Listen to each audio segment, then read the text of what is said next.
மீனராசிக்காரர்களுக்கு இந்த வாரம் சந்திராஷ்டமம் எதுவும் இல்லாத ஒரு சூப்பரான வாரமாக இந்த வாரம் அமைஞ்சிருக்குங்க.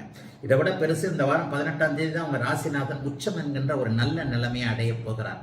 ஆக வாரத்தின் ஆரம்பத்துல திங்கட்கிழமை மட்டும் 4ஆம் இடத்தில் இருக்கக்கூடிய சந்திரன் அப்படியே 5, 6, 7 என்கின்ற இடத்தில் இருப்பதும், மற்ற கிரகங்கள்லாம் சாதகமான அமைப்பில் இருப்பதும், 2ஆம் அதிபதி 2ஆம் வீட்டையே பார்க்கிறார். 7, 8 கூடிய புதனும் சுக்கிரனும் பரிவர்த்தனை அடைந்திருப்பது ஒரு வகையான யோகம். என்னதான் ஜென்மச்சனி நடந்து கொண்டிருந்தாலும் கூட 12, 6 இடங்கள்ல ராகு கேதுக்கள் இருந்து உங்களை பாதுகாத்துக்கிட்டு தான் இருக்கிறாங்க.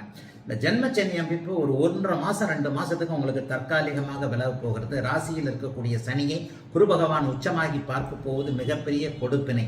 ஆகவே இந்த வாரத்தில் இருந்தே உங்களுடைய கஷ்டங்கள்லாம் கொஞ்சம் கொஞ்சம் படிப்படியா விலகும்.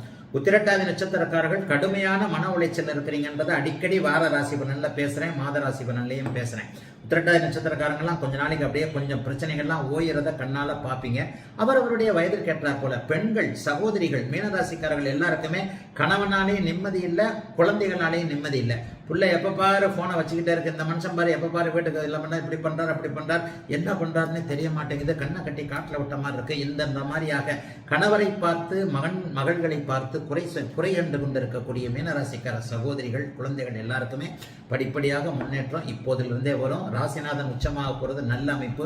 இந்த வாரம் 5, 6, 7 ஆகிய இடங்கள்ல சந்திரன் அவருடைய அமைப்பு, அவருடைய இயக்கங்கள் இருப்பது கடன் சார்ந்த தொல்லைகள், நோய் சார்ந்த தொல்லைகள், பெரியவர்களை பற்றி அம்மா அப்பாவை பற்றி கவலைப்பட்டு கொண்டிருந்த அமைப்பு எல்லாமே விலகக்கூடிய அமைப்பாக கண்டிப்பாக மீனராசிக்காரர்களுக்கு இருக்கிறது. இந்த வாரத்தில் நடக்கக்கூடிய அதிசார குறுப்பெயர்ச்சியின் மூலமாக ஆனந்தத்தை அடைய போகின்ற ராசிகள்ல மீன ராசியும் ஒன்று என்பதால் கஷ்ட நஷ்டங்கள் எதுவும் இல்லாத நல்ல விதமான வாரமாகத்தாங்க அமைஞ்சிருக்கு. இந்த வாரம் மீனராசிக்காரர்கள் குறிப்பாக உத்திரட்டாதி நட்சத்திரக்காரர்கள் எல்லோருக்கும்